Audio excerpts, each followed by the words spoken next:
si la relation a parfois été compliquée entre Bernadette Chirac et sa fille Claude, les deux femmes ont toujours su trouver un terrain d'entente lorsqu'il s'est agi de faire entendre raison à Jacques Chirac.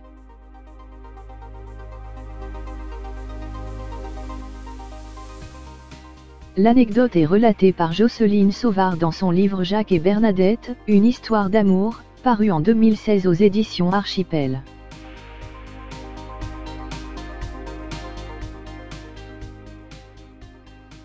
Ou comment une mère et une fille pas souvent en si bons termes ont uni leurs forces pour l'emporter face au patriarche de leur famille.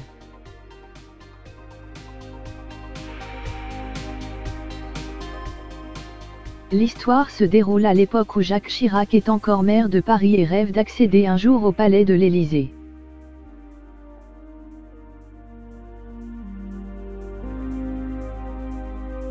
Chargée de la communication de l'homme politique, sa fille, Claude, réalise que l'image que l'élu renvoie aux jeunes électeurs n'est pas idéale.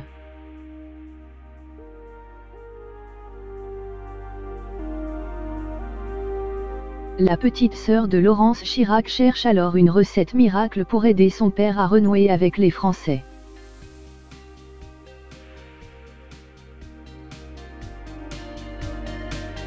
Les plats en sauce lui ont donné de l'embonpoint, se dit-elle.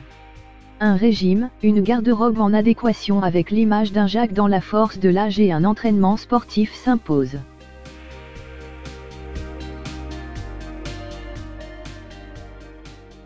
Reste cependant à convaincre le premier intéressé. La tâche s'annonce peu évidente.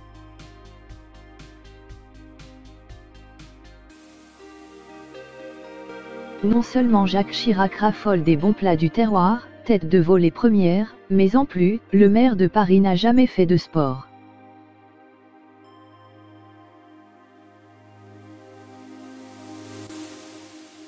Afin de lui faire entendre raison, Claude s'allie alors à sa mère, Bernadette. Ensemble, les deux femmes mettent sur pied une astucieuse stratégie.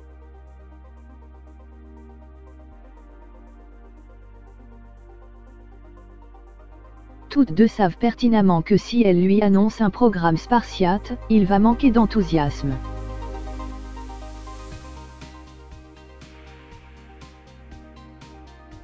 Plutôt que d'enjoindre le futur président de la République à se mettre au sport, mère et fille décident de faire appel à ses proches que Jacques Chirac écoute plus volontiers, sa secrétaire Madame Esnou ainsi que l'athlète Guy Dru, entré dans l'équipe municipale de l'élu RPR.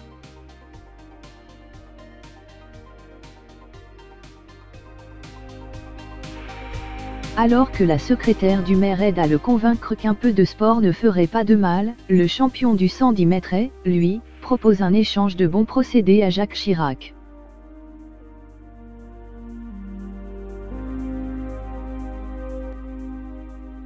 Le deal est simple, l'adjoint au maire entraînera l'homme politique pour l'aider à retrouver la ligne.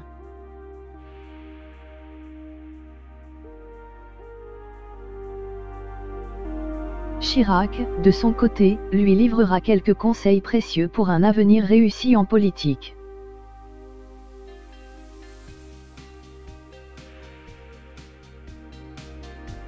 Le marché est conclu. Les rendez-vous entre les deux hommes ont lieu plusieurs fois par semaine.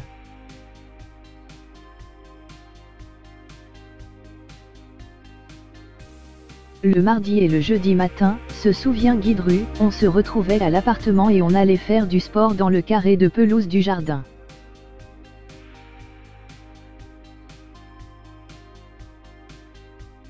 On courait un peu, on faisait des mouvements. Au moins, il transpirait. Quelque temps plus tard, Jacques Chirac est élu président de la République.